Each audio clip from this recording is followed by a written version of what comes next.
Okay, now let's come back. SO3 2 minus, अगर उससे SO2 आता है तो उसकी कंफर्मेटरी टेस्ट क्या करूँगा? K2Cr27 तो मैं भी जो आपको बता ही रहा था थोड़ी देर पहले, बहुत सी बात है। SO2 एंड CO2 का डिस्टिंग्विशिंग टेस्ट भी है, इससे Cr2SO4 होल थ्राइस बनेगा ग्रीन, राइट। अच्छा, कैल्शियम हाइड्रोक्साइड और बेरियम हाइड्रोक्साइड से CaSO3 ऑब्लिक BaSO3 बन जाना चाहिए।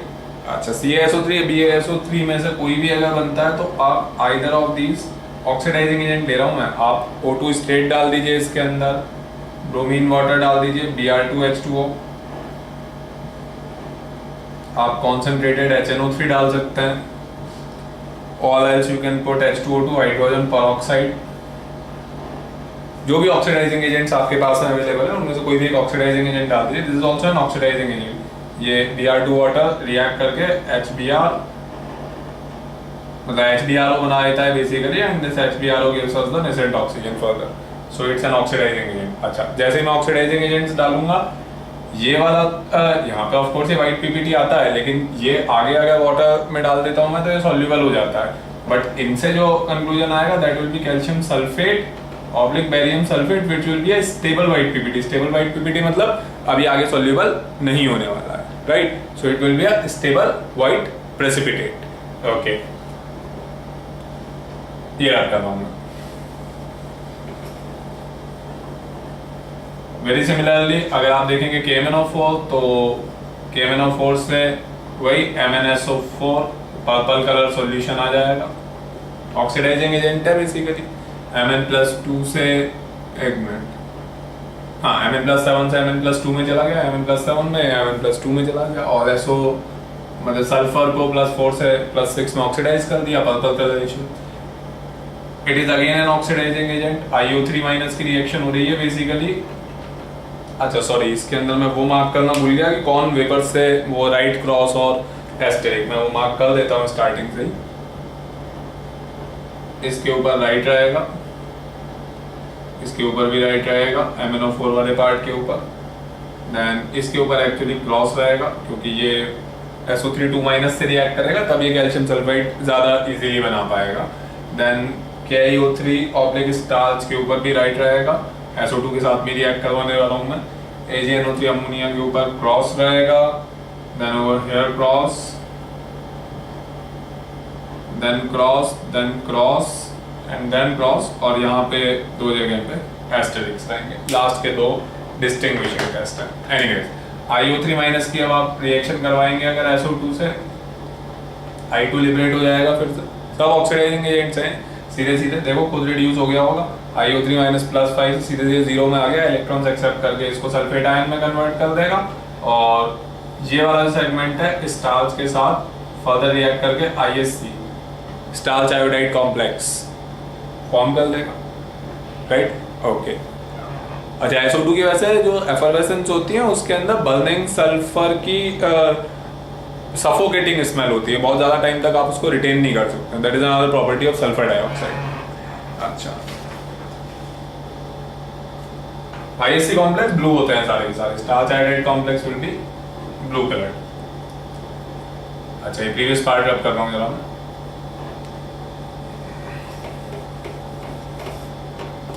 आगे की रिएक्शन अगर इसके अंदर की जाए, ये बड़ा अच्छा टेस्ट है AgNO3 एंड अमोनिया वाला।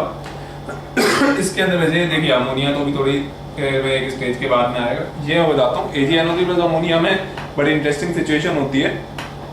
इसके अंदर सबसे पहली स्टेज तो आती है नो विजिबल चेंज। अभी देखिए मैं एक्सप्लेन करूंगा इसको। फिर आता है इसके अंदर वाइट, थोड़ी देर बाद ऑन स्टैंडिंग, कोई स्मॉल हीटिंग या ऑन स्टैंडिंग, उसके बाद वाइट PPT आ जाता है। फिर जैसे ही वाइट PPT आ जाता है, फिर थोड़ी देर बाद PPT अपने आप डिसॉल्व हो जाता है, PPT dissolve. And thereafter फिर से कुछ टाइम बाद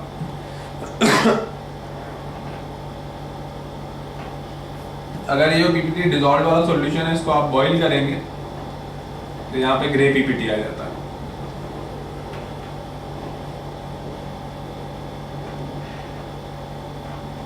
और इस ग्रे पीपीटी को आगे यहाँ पे अगर आप अमोनिया से रिएक्ट करवाएंगे तो बेसिकली वो Ag3n बन जाता है, लेकिन वो Ag3n एक्सप्लोसिव होता है, तो थोड़ा सा डेंजरस इन नेचर। तो अमोनिया के केवल ट्रेसेस ही यूज़ कर रहे होते हैं फाइनल कंफर्मेशन के लिए। अब ये क्या है ये बताता हूँ मैं। AgNO3 जैसे ही यहाँ पे SO3 2 माइनस के साथ रिएक्ट कर रहा होगा तो ये तो बनाएगा AgSO3 minus, as such no visible change. फिर वाइट पीपीटी यहाँ पे बनेगा Ag2SO3 का। फिर कुछ टाइम बाद एक्सेस ऑफ SO3 2 माइनस यहाँ पे जब रिएक्ट करना स्टार्ट करेंगे तो ट्वाइस ऑफ AgSO3 नेगेटिव बन जाएगा। फिर ये बन गया, बॉइल ऑफ करेंगे, ग्रे पीपीटी सिल्वर का आ जाएगा और फिर ये रिएक्ट करके Ag3n बना लेगा। ये इसकी रिएक्शन सीक्वेंस रहेगी। क्लियर? एग्री? ये रहा आपका नेक्स्ट सेगमेंट, नेक्स्ट वाली रिएक्शन सोचते हैं। नेक्स्ट वाली रिएक्शन क्या होनी चाहिए? क्रॉस लगा रखा, ऑब्वियसली SO3 2 माइनस के साथ में रिएक्शन होगी। SO3 2 माइनस के साथ में ये तो लेड 2 प्लस है, आइदर लेड एसीटेट और lead nitrate, it is obviously lead 2 plus. तो लेड 2 प्लस अगर SO2 के साथ में रिएक्ट करता है then I will be getting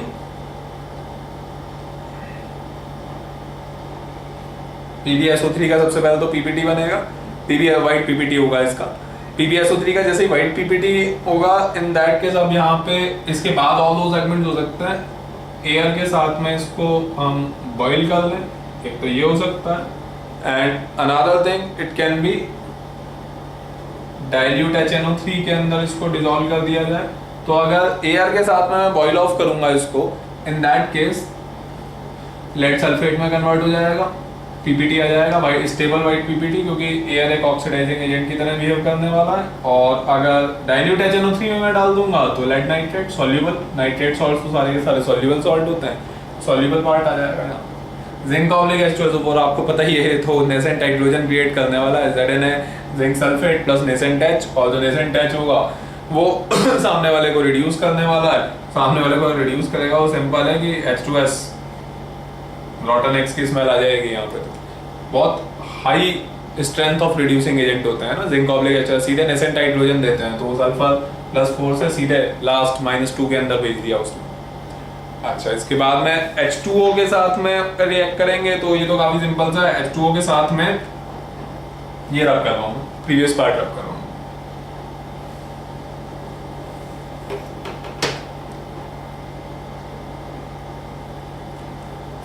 H2O के साथ में अब अगर हम रिएक्ट करवाना स्टार्ट करेंगे, that case it is very simple. मेरे पास में यहाँ पे दो पॉसिबिलिटीज हैं, either it can be SO3 2 minus, और वैसे बाइसल्फाइड यहाँ पे इसीलिए डिस्टिंग्विशिंग टेस्ट है SO3 2 माइनस ऑब्लिक बाइसल्फाइड का। HSO3 माइनस भी हो सकता है ना, जैसे बाइकार्बोनेट था, तो HSO3 माइनस। ये दोनों अगर मेरे पास यहाँ पे होते हैं तो H2O के आगे pH पे मैंने इसलिए लिखा हुआ है, suppose SO3 2 minus on reacting with water. सबसे पहले तो ये बनाएगा HSO3 minus plus OH negative, और उसके बाद इसकी तो कोई रिएक्शन ही नहीं होती, मतलब ये भी आगे अगर यहाँ पे वाटर वगैरह के साथ में रिएक्ट करेगा तो ऑलमोस्ट नो रिएक्शन। एसिड है बेसिकली, एम्फीप्रोटिक की फॉर्म में रहेगा, अब तो ये H+ दे भी सकता है, H+ गेन भी कर सकता है, तो कोई खास रिएक्शन नहीं होने वाली है इसकी। और बेसिकली ऑलमोस्ट नो रिएक्शन की वजह ये भी है, यहाँ पे लिख देता हूँ मैं, रेड मार्कर से लिख देता हूँ।